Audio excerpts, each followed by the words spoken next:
اب آپ کے سامنے خطیب آل محمد جناب حافظ اسد عباس جون اور ان کے بعد ذاکر اہل بیت جناب عابد حسین محسن شفیع علم حضرت مولا غازی عباس علیہ السلام برآمد فرمائیں گے۔ نعرہ تکبیر، نعرہ تکبیر، نعرہ رسالت، نعرہ رسالت، نعرہ ولایت، نعرہ ولایت، نعرہ حیدری، نعرہ حیدری، پلنتر ہدیہ صلوات۔ خطیب آل محمد جناب حافظ اسد عباس جون آف چکوا۔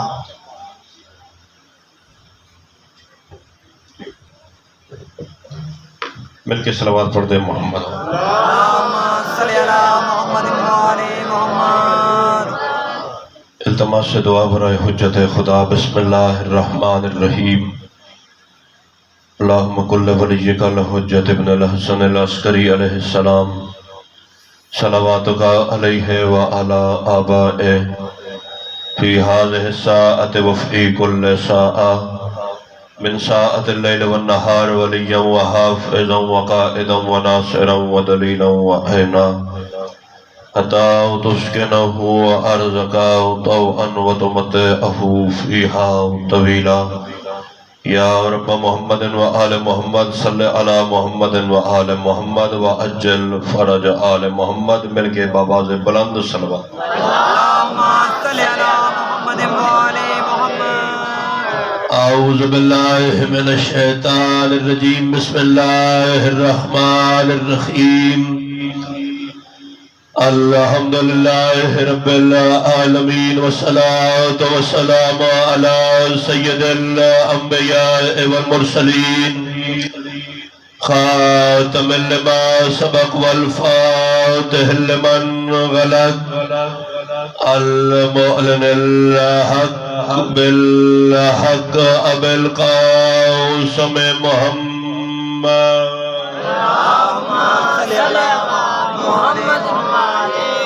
وأهل بيته الطيبين الطاهرين المعصومين المنتجبين المظلومين الذين أذهب الله عنهم الرجس وطهرهم تطهيرا۔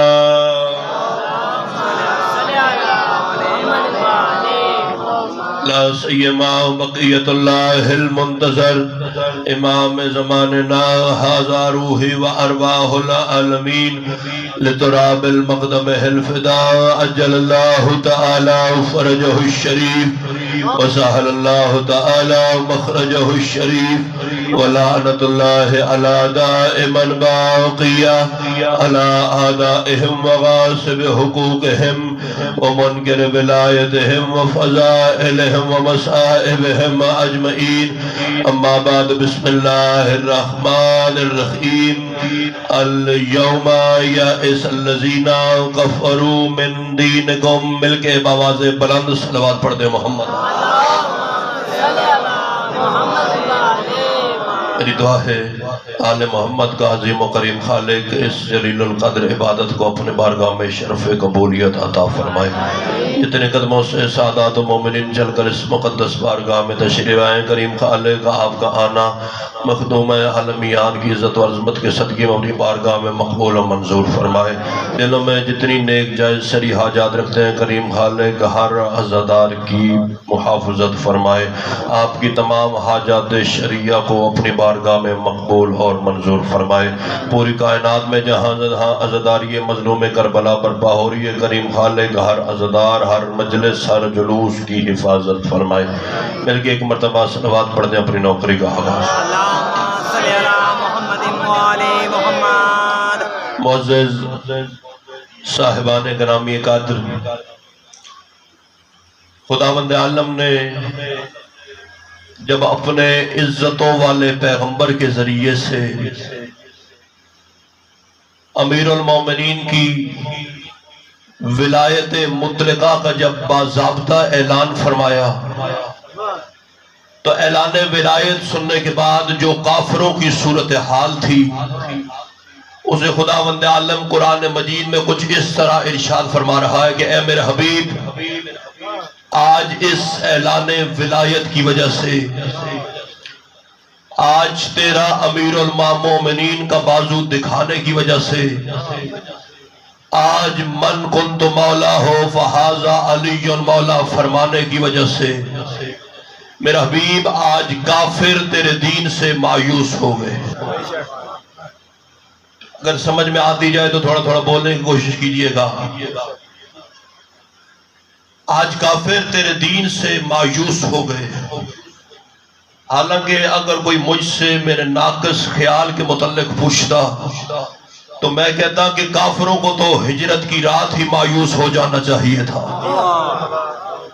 کیونکہ جب پیغمبر کافروں کو بستر پر نہیں ملے تھے، کیونکہ کافروں کا یہ ارادہ تھا کہ معاذ اللہ ابتدا میں ہی پیغمبر کو ان کے دین سمیت دفن کر دیا جائے، کیونکہ انہوں نے بڑی محنت کی تھی، بڑی کوشش کی تھی، بڑا منصوبہ بنایا تھا، لیکن خداوند عالم نے کمال حکمت سے نبوت کے بستر پر امامت کو لٹا کر اپنے حبیب کو علی کے ذریعے سے بچا لیا۔ یعنی خدا نے مصطفیٰ کی جان بھی بچائی ہے تو علی کی وجہ سے، عزت بھی بچائی ہے تو علی کی وجہ سے، کیونکہ اگر کافروں کو امانتیں واپس نہ ملتی تو عزت نہیں بچتی تھی، اور اگر علی بستر محمد پر نہ سوتے تو پیغمبر کی جان نہیں بچتی تھی۔ یعنی جان بھی عمران کے لال نے بچائی، عزت بھی حیدر کرار نے بچائی۔ اب بھی کافر مایوس نہیں ہوئے، کیونکہ اگر کافر یہاں پر مایوس ہو گئے ہوتے تو بدر کی جنگ لڑنے نہ آتے۔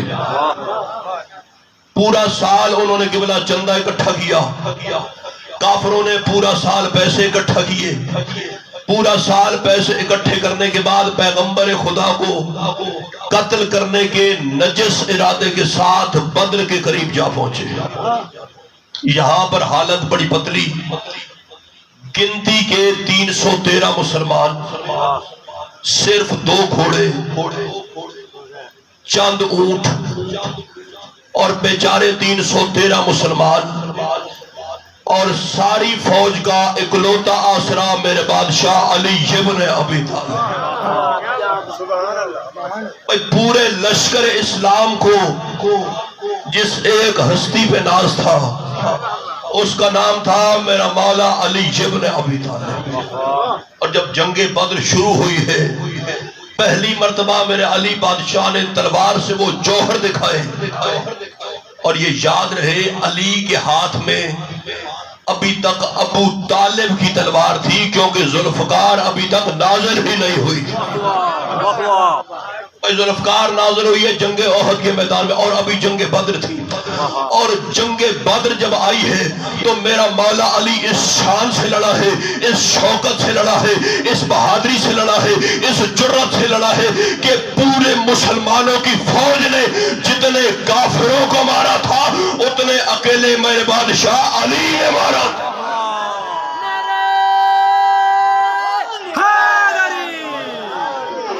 یعنی پورے لشکر نے مل کر جتنے کفار کو فرار کیا، اتنے اکیلے علی نے کافروں کو قتل کیا۔ اور جب جنگ ختم ہوئی ہے تو جناب سلمان محمدی رسول خدا کے قریب آ کر بیٹھ گئے، مسکرا کے سلیمان کہتے یا رسول اللہ، آج مدینے سے کتنے علی ساتھ لے کر آئے تھے؟ توجہ ہے کہ نہیں سامنے گرامی؟ جناب سلمان کی آواز ہے یا رسول اللہ، آج کتنے علی ساتھ لے کر آئے تھے؟ پیغمبر نے مسکراتے ہوئے جواب دیا، سلمان علی کتنے ہوتے ہیں، دوسرا علی اللہ نے کائنات میں بنایا ہی کوئی نہیں۔ بھئی دوسرا علی ہوتا تو میں ساتھ لے کر آتا، اللہ نے دوسرا علی اس کائنات میں بنایا ہی کوئی نہیں ہے۔ جناب سلمان کی آواز ہے یا رسول اللہ، اس میں میرا قصور کیا ہے؟ جو کافر مشرق میں مرتا تھا وہ بھی کہتا تھا علی نے مارا ہے، جو مغرب میں مرتا تھا اسے بھی علی نے مارا۔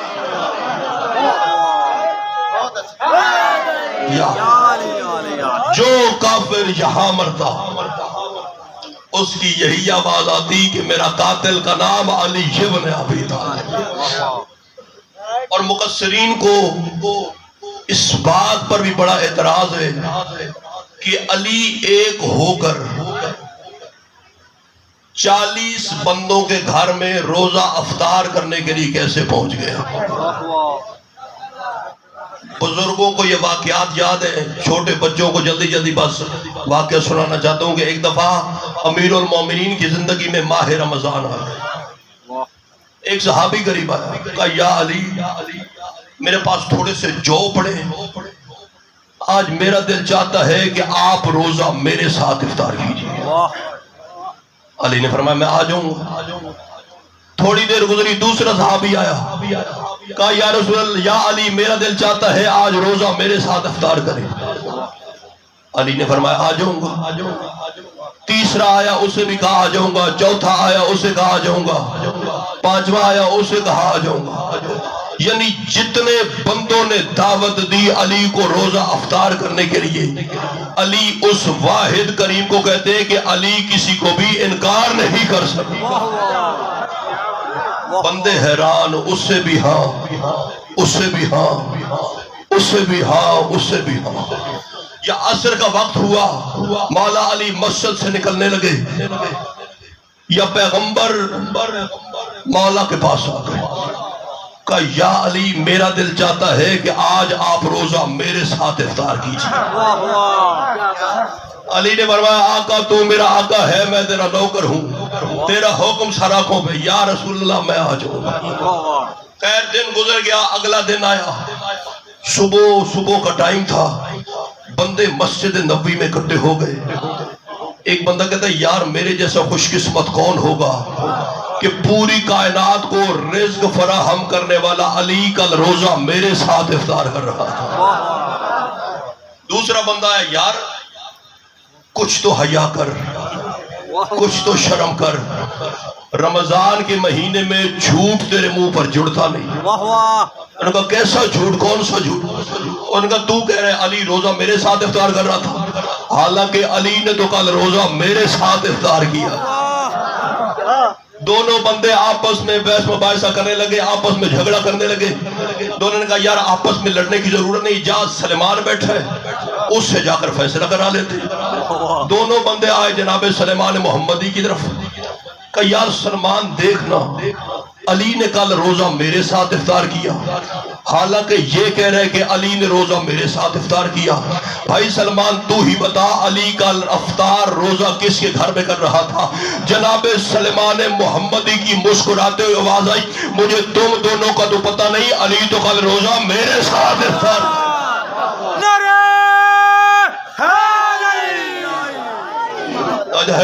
علی تو کل روزہ میرے ساتھ افطار کر رہا تھا۔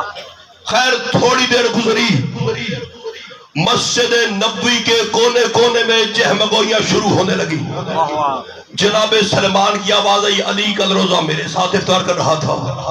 عمار کی آواز آئی علی روزہ میرے ساتھ افطار کر رہا تھا۔ مقداد کی آواز آئی علی روزہ میرے ساتھ افطار کر رہا تھا۔ حذیفہ یمانی کی آواز آئی علی کل روزہ میرے ساتھ افطار کر رہا تھا۔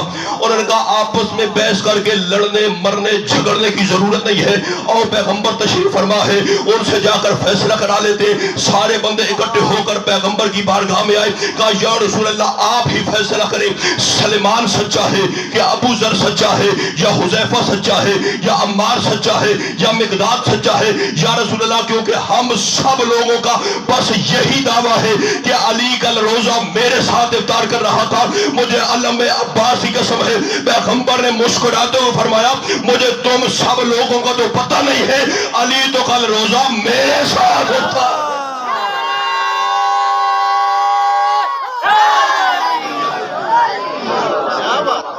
بھائی علی تو کل روزہ، ابو طالب کا بیٹا علی روزہ میرے ساتھ افطار کر رہا ہے۔ اب کس کی جرت ہے کہ کچھ بول سکے؟ کیونکہ سامنے پیغمبر تشریف فرما ہے جس نے سچ بولنا سکھایا ہے۔ کائنات کا سب سے سچا نبی کہہ رہا تھا علی کل روزہ میرے ساتھ افطار کر رہا تھا، لیکن دل مطمئن نہیں تھا۔ کیونکہ ساروں کے گھر میں مولا علی آئے تھے روزہ افطار کرنے کے لیے. ابھی مسجد نبوی کے اندر یہ بحث چل ہی رہی تھی کہ علی روزہ کس کے ساتھ افطار کر کے آیا ہے کل. علی نے کل روزہ کس کے ساتھ افطار کیا؟ یا عرش اعلیٰ سے جناب جبریل نازل ہوا، اس نے محمد مصطفیٰ کے قدموں پہ ہاتھ رکھے گا، کہا یا رسول اللہ مجھے قسم ہے اس وحدت کی جس نے آپ کو محمد اور مجھے جبریل بنایا ہے، میں ابھی عرش اعلیٰ سے آ رہا ہوں. علی تو کل پردہ وحدت میں مہمان رب العالمین.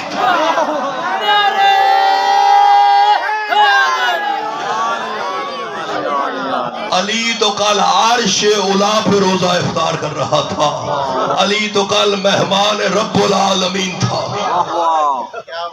اب بندے علی کے پاس آ گئے، سب نے مولا علی کے سامنے ہاتھ جوڑے، کہا یا علی تو ہی بتا کہ حقیقت کیا ہے. علی مسکرا کے فرماتے ہیں خبردار ہمارا تعاقب نہ کرنا ورنہ عقل زخمی ہو جائے. خبردار ہمارا پیچھا کرنے کی کوشش نہ کرنا ورنہ دنگ رہ جاؤ گے، کیونکہ ہماری حقیقت اس کے علاوہ کوئی نہیں جانتا، صرف اسے پتا ہے کہ حیدر کرار کیا ہے. فرمایا نحنو فی الاجسام اشباہ وفی الاشباہ ارواح وفی الارواح انوار وفی الانوار اسرار. علی فرماتے ہم جسموں میں شبیہ ہیں.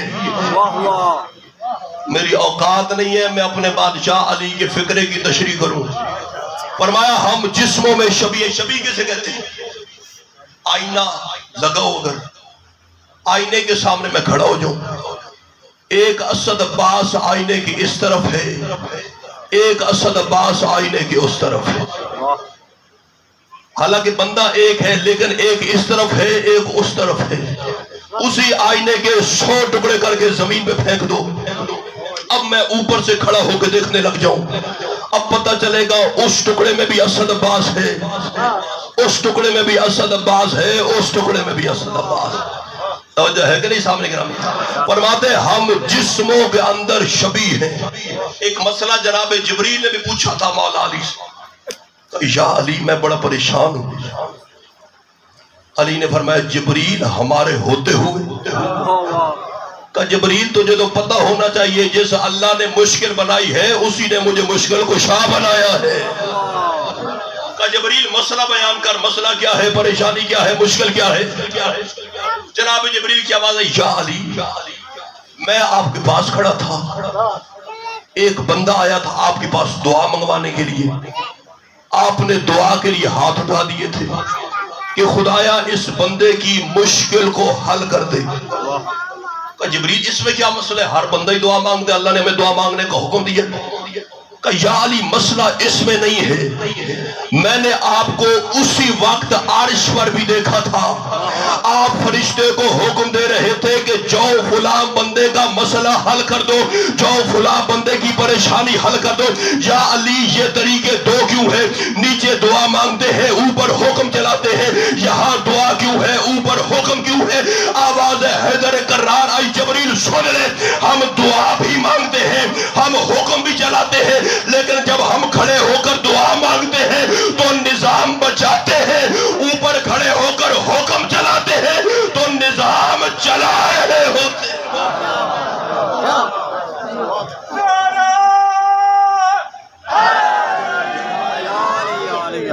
نیچے کھڑے ہو کر دعا مانگتے ہیں تو نظام بچاتے ہیں، اوپر کھڑے ہو کر حکم چلاتے ہیں تو نظام چلا رہے ہوتے ہیں. مولا علی قبرستان جا رہے ہیں، جناب کمبر ساتھ ہیں، ایک قبر آئی، علی نے قبر کو ٹھوکر ماری، کہا قم باذن اللہ، اٹھ اللہ کے حکم سے. قبر پھٹی، مردہ باہر نکلا، کہا السلام علیکہ یا امیر المومنین. فرمایا علیکہ السلام، گھر چلا جا، تیرے بچوں کو تیری ضرورت ہے. قربان یا علی امام اس سے کہتے ہیں جس سے مردے کے گھر والوں کی ضرورتوں کا پتہ ہو. امام اسے نہیں کہتے جسے چاولوں کے نیچے سے بوٹیاں نظر نہ آئے. قبر پھٹی، مردہ نکلا، کہا گھر چلا جا، تیرے بچوں کو تیری ضرورت ہے. آگے تھوڑا آگے اور چلے، ایک اور قبر آئی. علی نے فرمایا قم باذنی، اٹھ مجھ علی ابن ابی طالب کے حکم سے. پھر قبر پھٹی، مردہ باہر نکلا، کہا السلام علیکہ یا امیر المؤمنین. جناب قمبر کھانپ گیا، کہا یا علی مردے دو ہیں، طریقے بھی دو ہیں. یا علی وہاں کہا تھا اٹھ اللہ کے حکم سے، یہاں کہہ رہے ہیں اٹھ مجھ علی کے حکم سے. علی نے فرمایا خاموش ہوگا قمبر، حکم میرا بھی کافی ہے، لیکن میں یہاں پر اللہ منوانے آیا ہوں، اللہ بننے نہیں آیا. میں یہاں پر اللہ کو منوانے کے لیے آیا ہوں، اللہ بننے کے لیے نہیں آیا. علی نے 2 انگلیاں ہلائیں، باب خیبر کو اڑا کے رکھ دیا. 2 انگلیاں باب خیبر کا دروازہ اکھاڑ کے پھینک دیا. ایک شاعر اہل بیت قمر جلالوی صاحب وہ فرماتے ہیں جی غنیمت جانیے 2 انگلیوں پہ باب خیبر ہے. غنیمت جانیے 2 انگلیوں پہ باب خیبر ہے.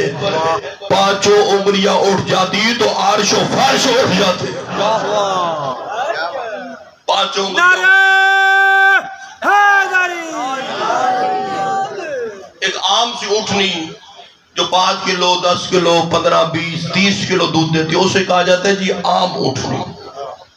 لیکن اگر کوئی اونٹنی 40 من دودھ دے دے وہ عام اونٹنی نہیں ہوتی بلکہ وہ ہوتی ہے ناقۃ اللہ، اللہ کی اونٹنی. تو اب جس دروازے کو 40 بندے اکٹھے ہو کر کھولتے بند کرتے ہوں اسی کو اگر کوئی بندہ 2 انگلیوں سے اڑا دے تو یہ عام بندہ نہیں ہو سکتا، یہ صرف وہی ہو سکتا ہے جس کے ہاتھوں کو اللہ اپنے ہاتھ کہہ رہا ہے. وہ ید اللہ ہی کر سکتا ہے یہ کام.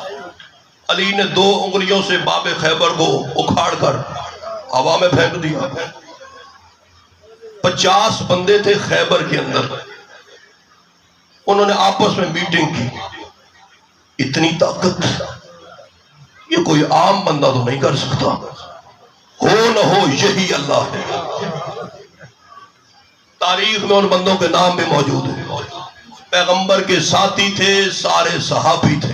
اور کہ پیغمبر آج تک اسے منواتا رہا ہے جو نظر نہیں آتا، اسی کو منوا لیتا، اللہ تو ہے ہی یہی. یعنی بندے 50 بندے اکٹھے ہو گئے. علی کو طاقت کی وجہ سے اللہ کہنے کے لیے تشریف لے آئے. 50 بندے اکٹھے ہو کر مولا علی کو طاقت کی وجہ سے اللہ کہنے کے لیے آ گئے.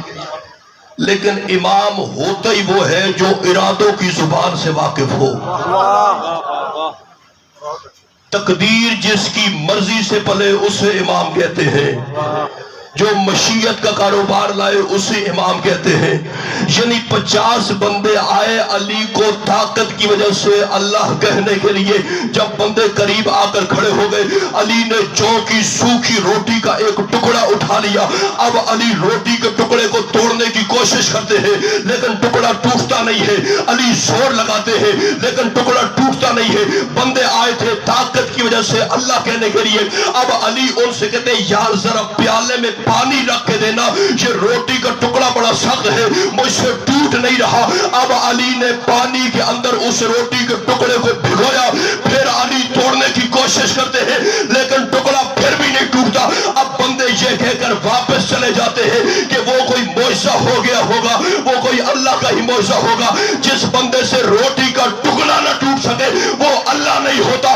اب بندے جیسے ہی باہر پلٹے علی نے پیالے کو سائیڈ پہ رکھا، روٹی کے ٹکڑے کو سائیڈ پہ رکھا، سجدے میں سر کو جھکا کے کہا گواہ رہنا میں نے اپنے آپ کو گھٹا گھٹا کر تجھے بڑھایا ہے.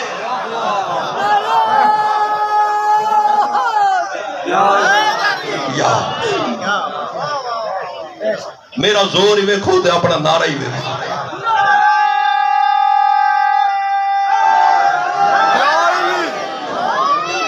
آل محمد سے توجہ ہے کہ نہیں سامنے؟ کا گواہ رہنا میں نے اپنے آپ کو گھٹا گھٹا کر تجھے بڑھایا ہے. جیسے فکرے پہ اعتراض ہو ایک اور دلیل دے دیتا ہوں. علی نے اپنی انگلی کو حرکت دی. انگلی کا علی نے اشارہ کیا، یعنی اپنی انگشت کے پشت پہ اگے ہوئے ناخن کی ہلکی سی حرکت سے جو سورج کو واپس پلٹا دے اسے علی کہتے ہیں. علی نے سورج کو واپس لوٹایا.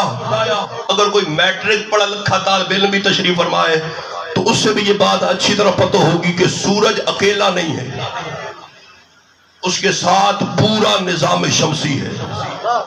یعنی میرے بادشاہ علی نے کیا کیا؟ فرض کرو اگر 6 بج گئے ہیں تو میرے مولا علی نے 5 منٹ سورج کو واپس پلٹایا. یعنی علی نے 5:55 کر دیے. اب سوچو تو صحیح، علی نے خالی سورج واپس نہیں پلٹایا، ان 5 منٹوں میں کئیوں کی زندگی کا وقت تھا،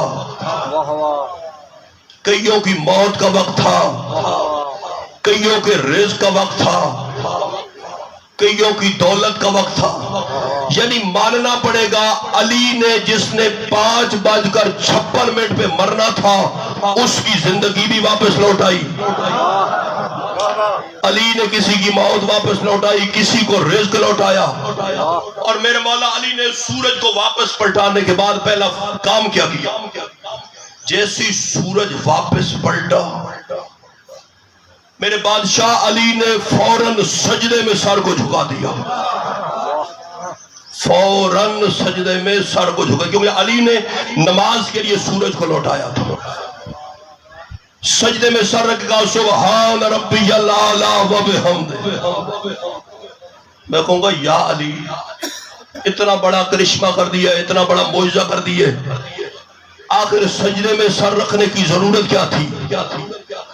عجب نہیں کہ علی فرمائے کہ مجھے اپنا دادا ابراہیم یاد آ گیا تھا، کیونکہ ابراہیم علیہ السلام نے نمرود کو اس کے دربار میں کھڑے ہو کر للکارتے ہوئے کہا تھا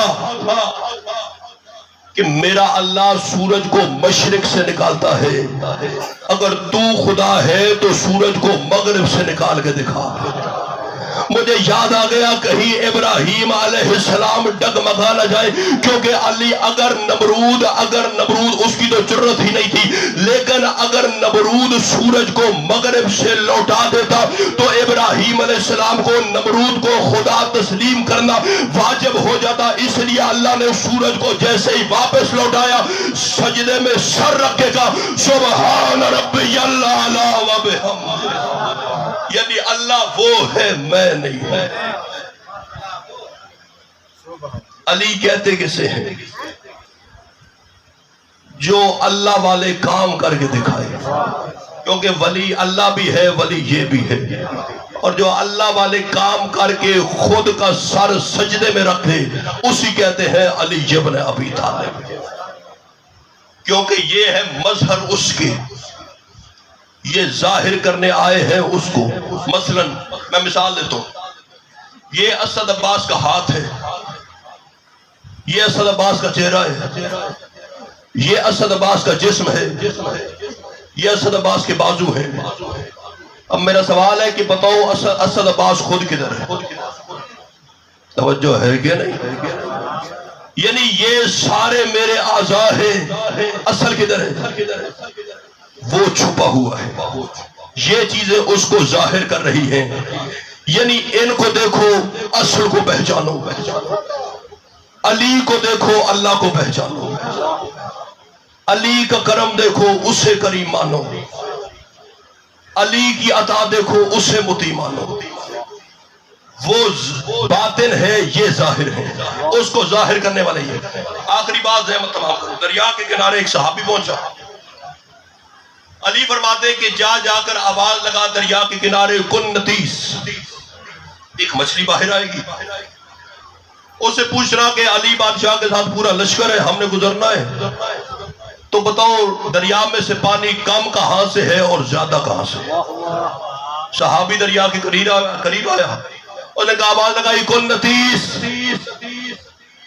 70 مچھلیوں نے سر باہر نکالے، 70 مچھلیاں باہر نکلی۔ صحابی کہتا ہے کہ میرا علی بادشاہ فرماتے ہیں کہ ہم نے یہاں سے گزرنا ہے، پانی کم کہاں سے، تھوڑا کہاں سے، زیادہ کہاں سے؟ انہوں نے کہا ہم تو ہمارا سب کا نام جو ہے وہ کنتیس ہی ہے، لہٰذا صحیح پتہ کر کے آؤ کہ علی بادشاہ کو کام کس سے ہے۔ صحابی واپس آیا کہ مولا علی وہاں تو یہ ماجرا ہو گیا۔ علی فرماتے ہیں اب جا کر آواز لگا کنتیس ابن کرکرا، اور زوال لگائی کنتیس ابن کرکرا، پھر بہت ساری مچھلیوں نے سر باہر نکالے، لیکن پھر وہی معاملہ ہو گیا۔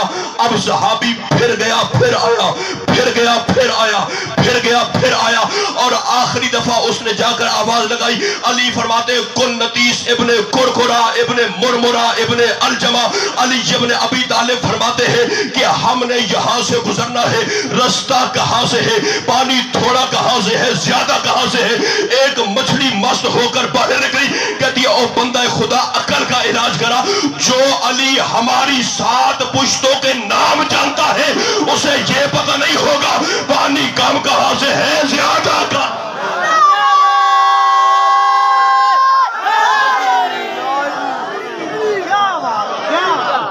بڑی مہربانی آل محمد آپ کو سنا۔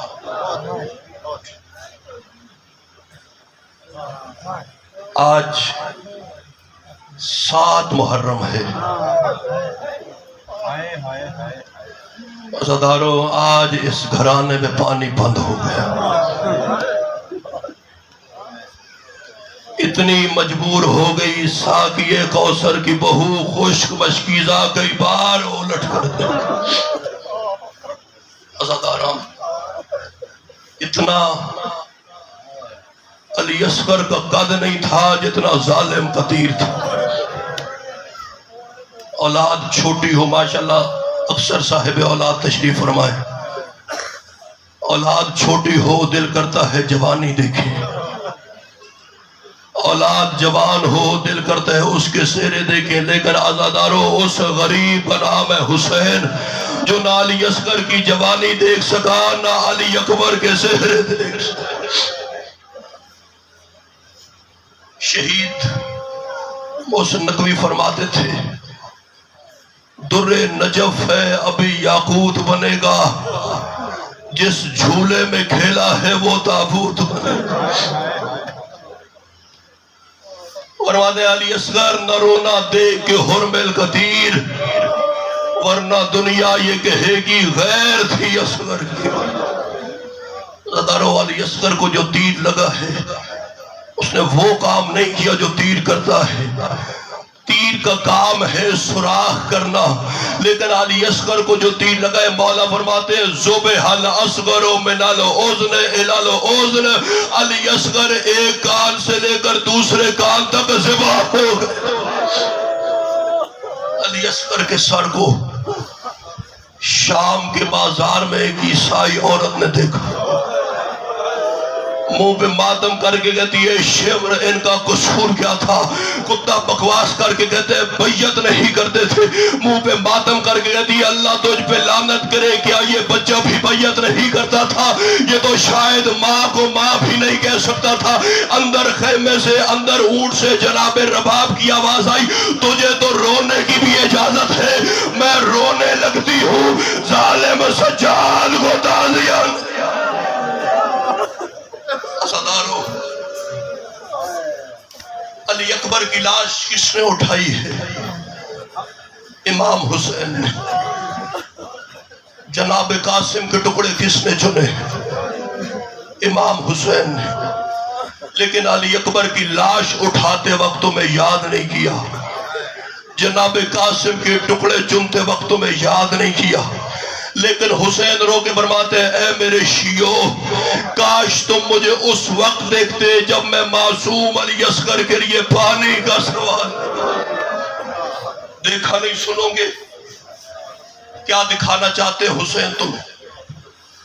لاکھوں کا لشکر ہنس رہا ہے، بطول کا بیٹا رو رہا ہے، حسین رو کے فرماتے ہیں دیکھو دریا بہ رہے ہیں تمہارے جانور پانی پی رہے ہیں، میں اپنے لیے پانی کا سوال نہیں کرتا، بچے کو پیاس لگی ہے 2 گھونٹ پانی کے دے دو اس کی پیاس بجھ جائے گی۔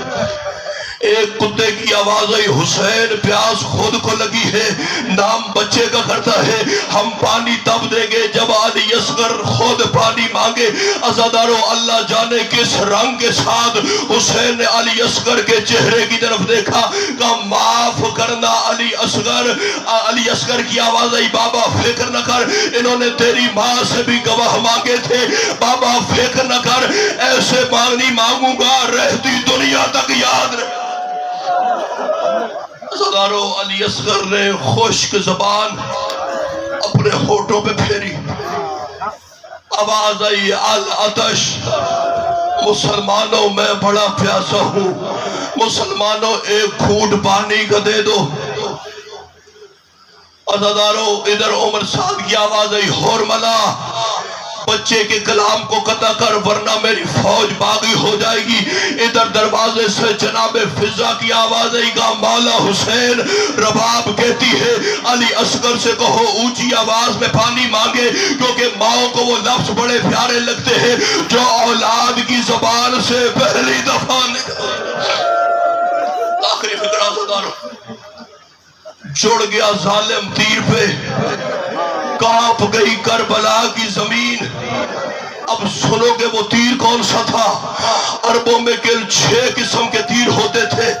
پہلا تیر تھا نبل، یہ پرندوں کے لیے ہوتا تھا۔ دوسرا تیر تھا معجلہ، یہ ہرن کے لیے ہوتا تھا۔ تیسرا تیر تھا سہم، اس کے آگے زہر لگا ہوتا تھا۔